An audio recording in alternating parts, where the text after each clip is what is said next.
टंडो जान मोहम्मद मां अव्हांखे ख़बर ॾींदा हलूं त टंडो जान मोहम्मद लॻ ॻोठ दे 203 ऐं दे 202 जा ॻोठाणन ज़मींदारनि रसूल बख़्श लिगारी मीडिया सां ॻाल्हाईंदे चयो त असांखे खटियाण माइनर जे मुंड जा बासर ज़मींदार ॿोड़े रहिया आहिनि। असां MNA मीर मनवर टालपुर, MPA मीर तारिक खान टालपुर, तालका सदर मीर ख़ुदा बख़्श टालपुर, मीर तारिक महमूद भाईजान सां आयल आला क़यादत सां DC साहब खे शाह खटियाण माइनर विज़िट करायोसीं, जिन यकीन ॾियारियो त जल्द खटियाण माइनर में छंड कराइण वारो पाणी बंदि करायूं था। अञा ताईं इरिगेशन अमले को बि क़दम न खयो ऐं नाका मशीन बंदि ॿधण आई आहे। ॻोठाणा पंहिंजी मदद पाण तहत घारा बंदि करे रहिया आहिनि। खटियाण माइनर में पाणी वधी रहियो आहे ऐं घारा पइजी रहिया आहिनि। असांखे वॾे नुक़सान जो अंदेशो आहे। इरिगेशन अमलो नोटिस वठी खटियाण माइनर में बासर ज़मींदार जो शाख माइनर में पाणी छंडण वारो बंदि करायो वञे। असां खटियाण माइनर जा आबादगार आहियूं ऐं हिते असां वटि मीर मुनवर साहब MNA ऐं मीर तारिक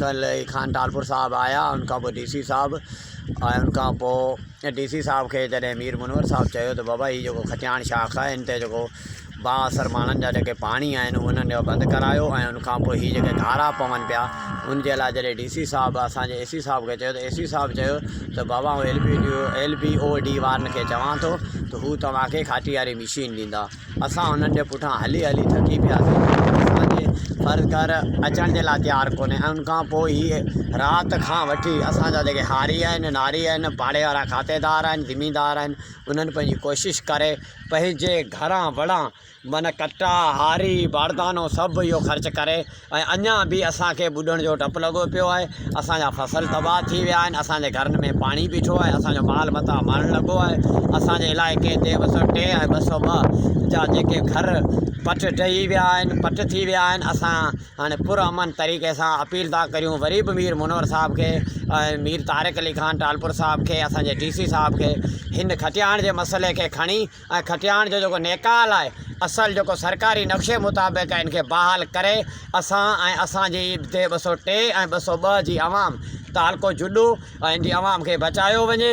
न त हिते माल त मरी वेंदो माण्हू मरी वेंदा पर हिते का बि आबादी कोन थींदी। ही अॻे जेका 2011 वारी ॿोॾि खां वधीक आहे। 11 22 थी विया आहिनि। हिते डबल पाणी अची वियो आहे ऐं उनखां पोइ असां वरी बि बिलाल भुट्टो ज़रदारी साहब खे चऊं था असांजे वज़ीर आला सिंध सैयद मुराद अली शाह साहब खे चऊं था महिरबानी करे ही नोटिस वठनि ऐं खटियाण माइनर ते जेके बाअसर वॾेरनि जो जेको पाणी अचे पियो इहो पाणी बंदि कनि। मज़ीद ख़बरनि ऐं तफ़सीलात लाइ विज़िट कयो असांजी वेबसाइट www.awamiNewsHD.com ऐं ॾिसंदा रहो अवामी न्यूज़ HD।